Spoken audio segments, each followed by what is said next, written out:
Because if you look at HIV, Yep.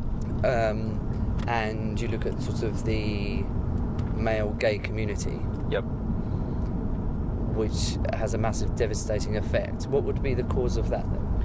Well, you'll note that HIV is also going right the way through the heterosexual community at the moment. So while it may, and nobody really knows where it began. In fact, there's a supposition that it began in animals like chimpanzees, isn't there? But the reality is that any disease that's related to sexual transmission always has the element of sexual shame involved. And unfortunately, many people in the gay community, as soon as they realise that they are gay, they have so much rage and abuse projected at them from the environment that they go into almost this state, many of them, of fear of not feeling their own sexual shame as a result. And I don't feel they need to have any shame. The reality is they don't need it, but because, well, there's a bushfire up here. There's quite a big fire actually.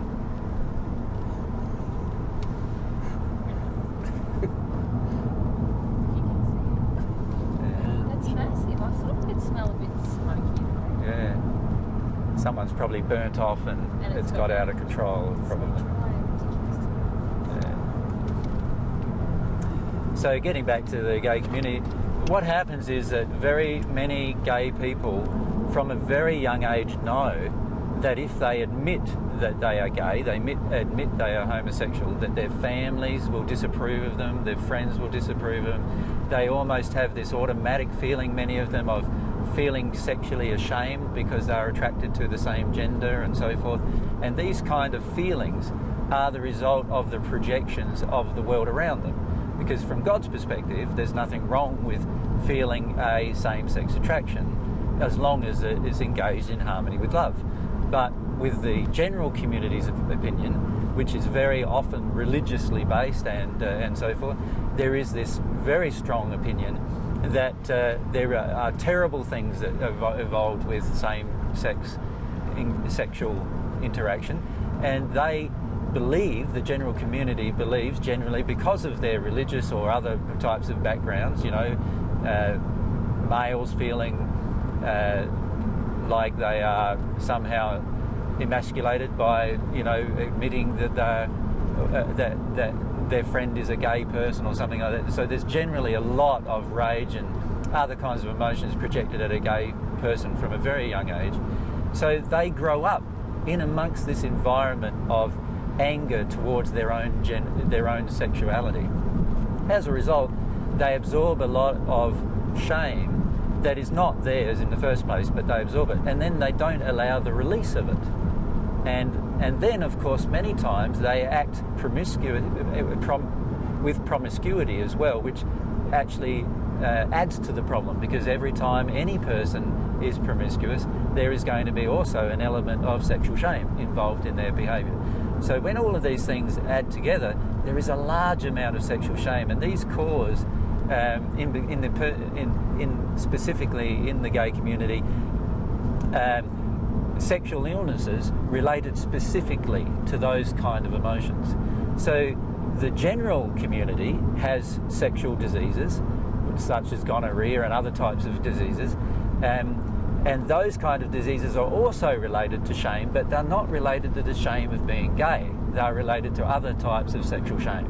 So every single sexual disease that a person can carry or catch is related at some point to sexual shame or their sexual behaviour.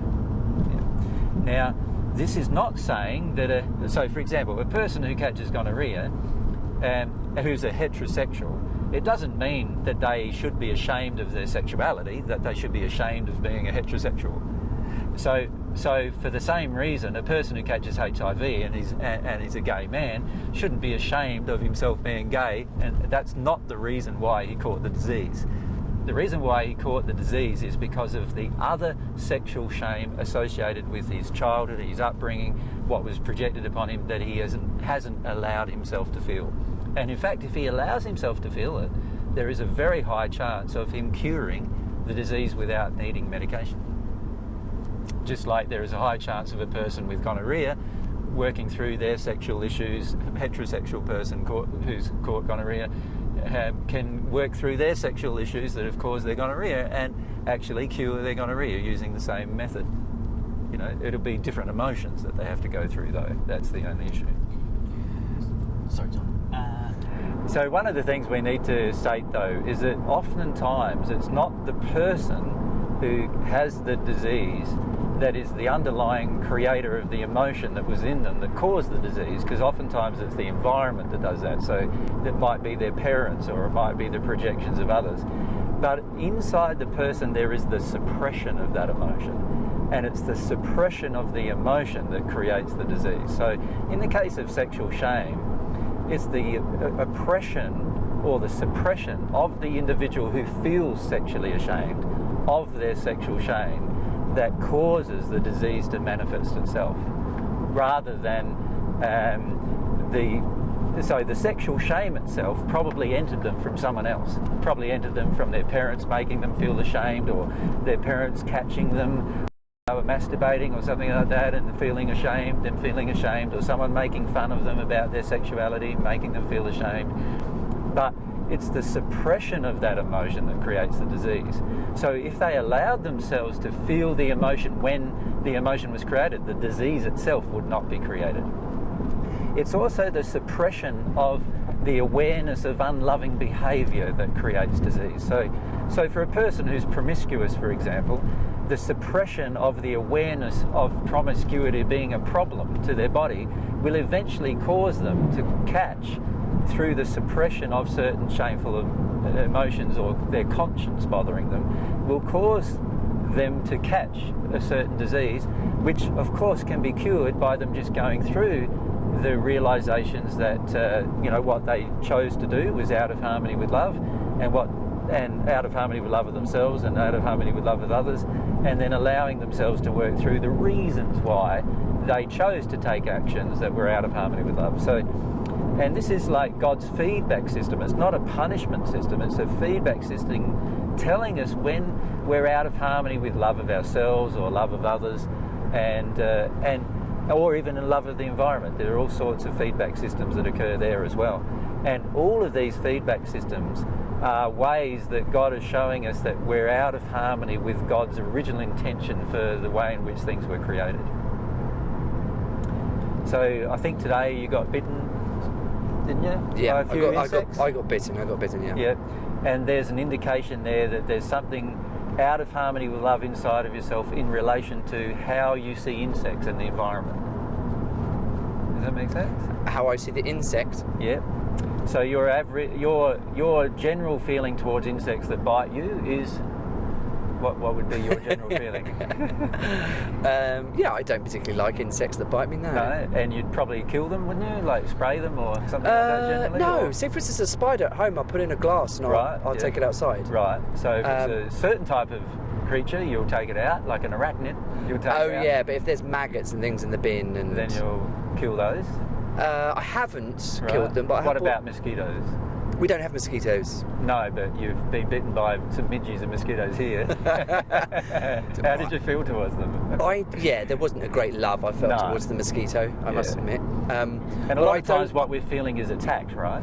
We feel... I think it's probably, if you're talking about the fear, it's probably all of the fear of the spider and the fear of the snake in Australia. Yeah, but it's actually the midges and the mosquitoes that have bitten you the most. Yeah. Which is an indication of the fact the openness to being attacked by the natural world around you. So as you close that down emotionally, what happens is you have less and less openness to attack, and all of the insects will work in harmony with that, so they won't attack you anymore. So you get to the point when you're at one with God that no insect attacks you, no spider will bite you, no snake will bite you, no creature will harm you. You can be with a wild animal, a wild bear or anything, and it won't harm you because you're in complete harmony with love, and it knows that and is automatically sensitive to that and cannot react as a result. So if you look at nature, so there are lots of things that don't particularly look like they're in harmony with love, like the lion chasing the antelope. Correct. Definitely not in harmony with love. So Can you explain to me a little bit why that's occurring? Yeah. Certainly. The reason why all of these things are not in harmony with love is because mankind has acted out of harmony with love, and the universe around mankind is tuned into the soul condition of mankind. So if mankind's general soul condition is in a certain direction, then the universe around mankind generally will respond to the soul condition of the person at the time. So if we look at how mankind generally treats others, so generally stronger people attack weaker people on the planet. They generally try to attack weaker people. In fact, they feel that because they're weak, it gives them an excuse to attack them, in fact. And this particular emotion acts out in nature, and it's a reflection to humanity that their emotion is out of harmony with love. And once humanity generally cures that emotion, then the action of what we call nature will drastically change into being also in harmony with love. So what's happening in nature, it reflects the poor soul condition. When I say the poor soul condition, I'm talking about the condition in love inside of humanity is reflected by all of the creatures that we have in our environment. So if we look at a lot of the things that happen generally in our environment, we see, for example, generally that when a locust plague begins, it devastates every single living thing, right? Every single living plant in their radius is eaten to the ground, right? Now, that is also a reflection of humanity's condition. If you look at humans' interaction with nature, we act in the same way with nature. Pretty much every single thing that we can use in nature, we use and we rip out of the ground, we take it away and we don't replace it, we don't know how to look after it. And so the insects in this case are just reflecting our condition. And the entire world at the moment, what we see as natural, is actually, from God's perspective, very unnatural. It's not what God originally intended these creatures to do, but what humanity has done is walked away from love, walked away from God's intention, and as a result of walking away from God's love and intention, they've now acted out of harmony with love through the use of their will.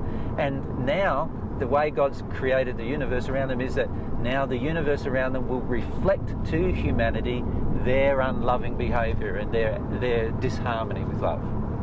And this is a perfect system in operation, giving feedback to humanity that we're not acting in harmony with love. And if we choose to act in harmony with love, a lot of these so-called things that seem unloving in nature, that we call natural, we will find later down the track are not a part of nature and in fact are quite unnatural. And they're only caused by the human collectively deciding to act out of harmony with love. Yeah. So are you okay? Yeah, just give me two. Okay. So would you say that nature, therefore, is a mirror of our souls? Yes, exactly. There are many things actually that are a mirror of our souls. Our eyes are a mirror of our own personal soul, but nature is more of a mirror of the collective condition of humanity.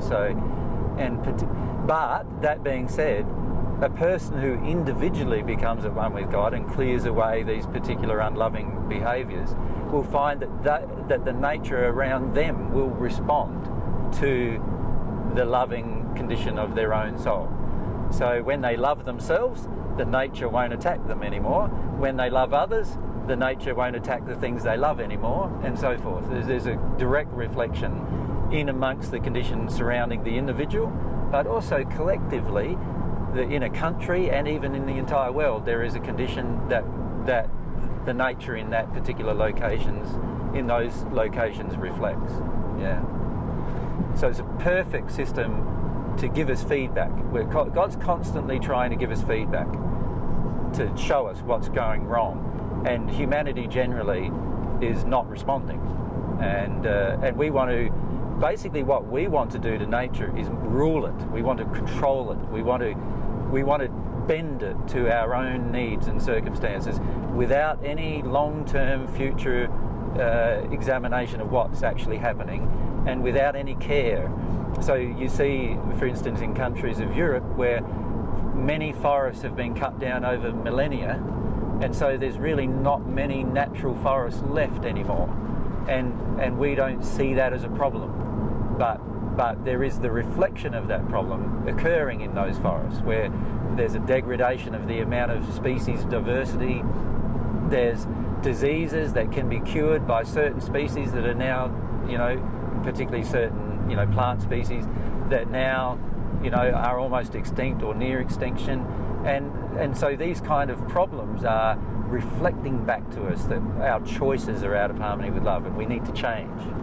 And God's constantly showing humanity how we can change, but humanity is constantly ignoring the issue generally. We are creating a bigger desire generally to manipulate nature to suit our personal selfish desires, rather than considering the long-term future of the planet or the long-term future of human society. And that's the reason why we have this increasing demonstration from nature that something is wrong. So you said the eyes are the mirrors of your soul. Yes, yeah. The eye is an interesting part of our body, in that the crevices and cracks that appear in the coloured area around our pupil demonstrate different injuries inside of the body itself. And all of these injuries are caused by some kind of emotional condition or a condition that's out of harmony with love, and all of them can be corrected. A person who approaches at one with God has a completely clear iris, and in fact when you become at one with God, your complete iris is completely clear of any spots and this is also an indication that every time we look in the mirror we can see our own injuries if we knew where the injuries are. So there are people now who have made a map of the iris, both left and right eyes, and they're able to associate certain problems in certain body parts and functionings that are related to the reflection of the part in the eye. So they know there is a correlation of those things, but unfortunately they haven't taken that to the next step and actually looked at how to remove these particular problems from the eye, because a baby is not born with those particular injuries, and in fact is generally born with a relatively clear iris. And it's only usually beyond the age of 2 or 3 when the emotional impact and suppression that is involved with the family, suppression of emotions, has built up to such an extent that the blemishes start appearing in the child's eyes. You okay, Si? Yeah, it's getting very dark. Can you just touch the AC again, darling? Sure, baby. So, because you were mentioning about regenerating your body, so is there every, because you were saying that at 25 years of age, that's kind of when the regeneration stops? Well, it doesn't stop instantly. It stops slowly over periods of time, depending on the degenerative condition of the emotions that are involved. So there'll be parts of the body that still replicate perfectly after that point in time, but there will be other parts of the body that are being affected by the degenerative emotional condition that cause a invalid, or what you would call a damaged replication of the cell structure, which then causes aging. So that's the direct result. The direct result is first going to manifest in the areas of the body where you have the dominant emotional suppression. So if your dominant emotional suppression is about speaking the truth to others, for example, then the degenerative parts will start at your throat. That's an example of what might happen. What about eyesight? What is that? Well, it depends whether the person is short-sighted, long-sighted, has astigmatism problems, and each one obviously has different emotional causes. So in the case of someone like myself, who is short-sighted, who can see short distance but not long distance, there's a fear of the future that they need to address. So that's the issue that I need to work through regarding myself. And a lot of times it's about seeing yourself and seeing others. Oftentimes when you're short-sighted you start to see yourself a bit more accurately, but how you see the universe around you is still needing work sometimes. So it just depends on the type of problem the individual has and what eye they have it in, left or right, will have a different, usually a different cause as well. So it just depends on those causes. I'm just going to make it.